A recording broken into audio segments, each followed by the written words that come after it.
नमस्कार, मैं आप सभी युवा साथियों का हृदय से स्वागत करता हूँ। आज मैं आपसे एक ऐसे व्यक्ति के रूप में बात करना चाहता हूँ, जिसने स्वयं प्रतियोगी परीक्षाओं का सफ़र तय किया है और प्रशासनिक सेवा को बहुत करीब से देखा है। सबसे पहले मैं आपसे एक प्रश्न पूछना चाहता हूँ, क्या आपने कभी अपने परिवार की कहानी को समझने की कोशिश की है? क्या आपने कभी सोचा है कि आपके माता-पिता ने आपको पढ़ाने के लिए कितने त्याग किए होंगे? किसी किसान ने खेत में पसीना बहाया होगा, किसी माँ ने अपनी इच्छाएं छोड़ दी होंगी, किसी पिता ने अपनी ज़रूरतों को टालकर आपकी फ़ीस भरी होगी। अब सोचिए, क्या आपकी सफलता केवल आपकी होगी? नहीं, वो आपके पूरे परिवार के संघर्ष की जीत होगी।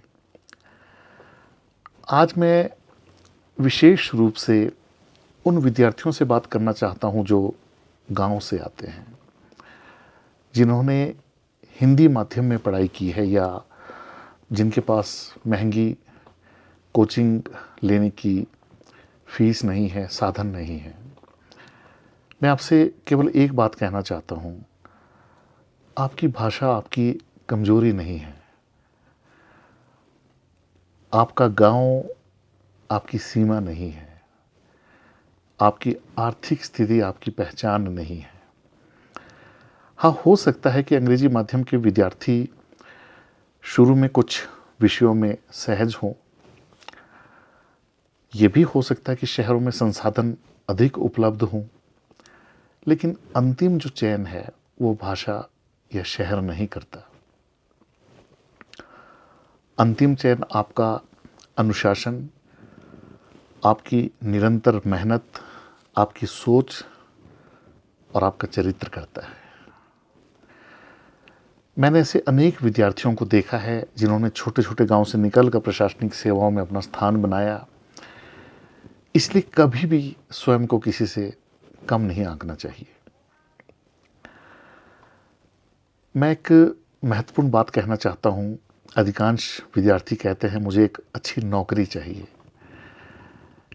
लेकिन मैं एक बात कहना चाहता हूँ कि एचएस और आईएएस की तैयारी जब आप करते हैं तो आपको हमेशा एक चीज़ ध्यान रखनी है कि एचएस आईएएस नौकरी नहीं है, ये सेवा है। This is not a job, this is a service. Service to the nation, service to the people.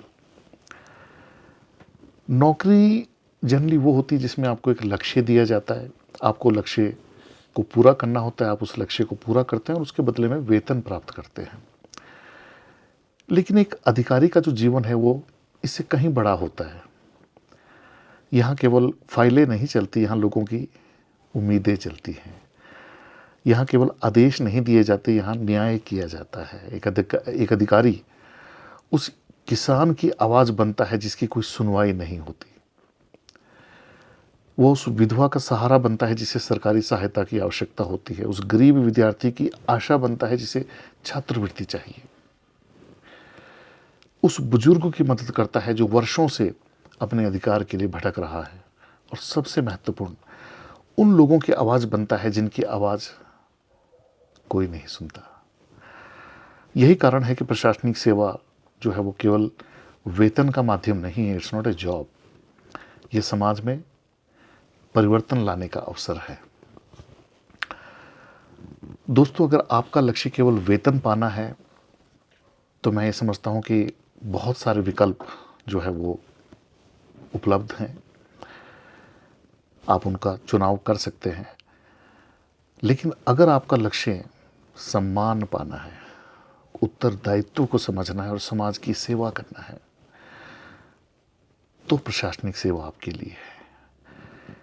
तो सबसे पहले आपको ये निर्णय लेना है, आपको ये समझना है, आपको अपनी असेसमेंट करनी है, सेल्फ असेसमेंट जिसको कहते हैं, कि आपका उद्देश्य क्या है। मैं एक छोटी सी सीरीज़ शुरू करना चाहता हूँ ऐसे सभी विद्यार्थियों के लिए जो ग्रामीण परिवेश से आते हैं, ऐसे सभी विद्यार्थी जिन्हें ये लगता है कि वो आर्थिक रूप से उनके परिवार उनको शायद बड़े बड़े कोचिंग इंस्टीट्यूट में नहीं भेज पाएंगे।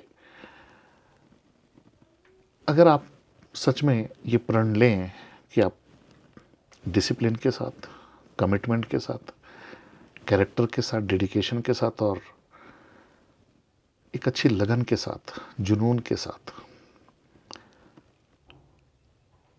पढ़ना चाहते हैं और पढ़ पाएंगे, तो यकीन मानिए मेरा ये छोटा सा प्रयास निश्चित तौर पर आपकी हेल्प करेगा।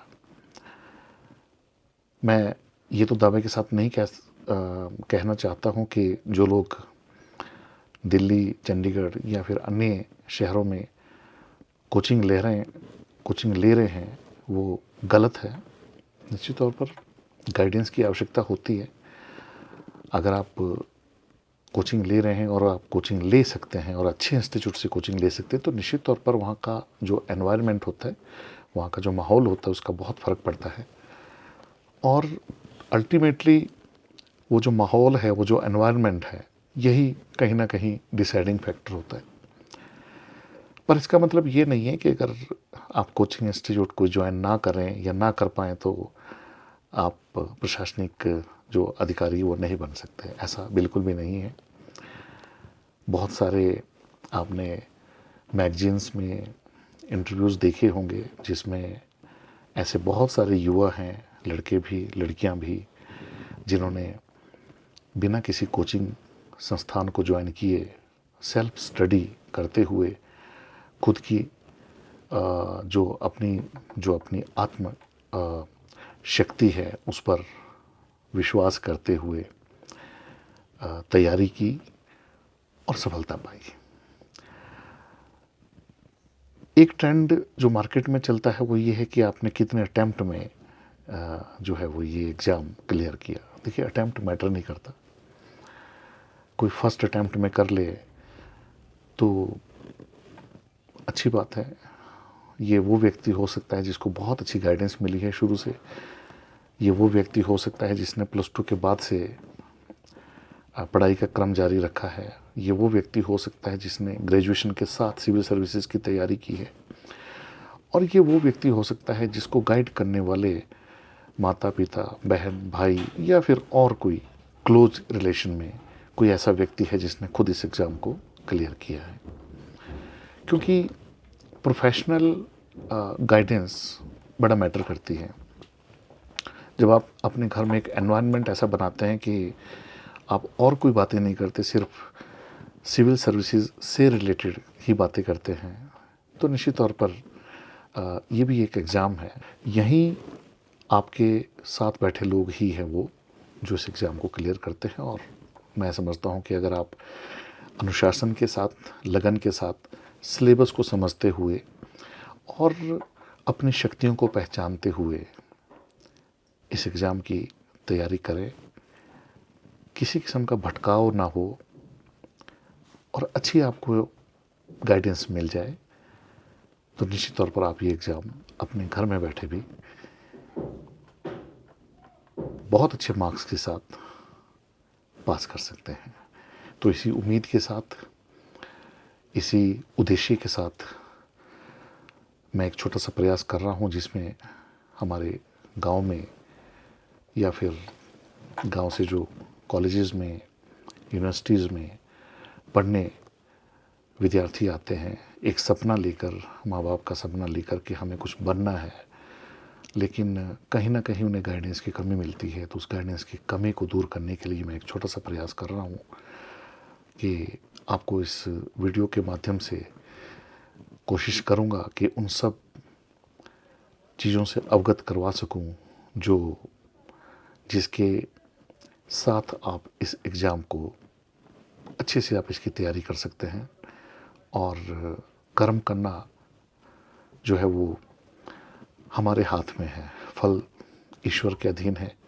लेकिन मैंने ये देखा है कि जिसने भी कर्म किया, जिसने भी कोशिश की, निश्चित तौर पर उसकी कोशिश कामयाब होती है।